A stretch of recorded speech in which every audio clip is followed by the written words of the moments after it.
Ngunit si Tomas, na tinatawag na kambal at isa sa 12, ay wala roon nang dumating si Jesus. Kaya't sinabi sa kanya ng ibang mga alagad, Nakita namin ang Panginoon! Sumagot si Tomas, Hindi ako maniniwala hanggat hindi ko nakikita at nahahawakan ang bakas na mga pako sa kanyang mga kamay at hanggat hindi ko naisusuot ang aking daliri sa mga sugat na yon at sa kanyang tagiliran.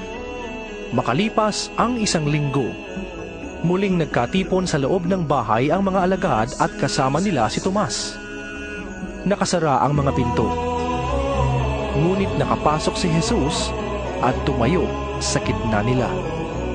Sinabi niya, Sumainyo ang kapayapaan. saka sinabi kay Tomas, Tingnan mo ang aking mga kamay. Ilagay mo ang iyong kamay sa aking tagiliran. At huwag kang mag-alinlangan. Sa halip ay maniwala ka. Sumagot si Tomas, Panginoon ko at Diyos ko.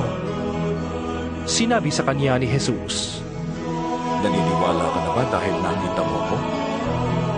Mapalad ang mga naniniwala kahit hindi nila ako nakita.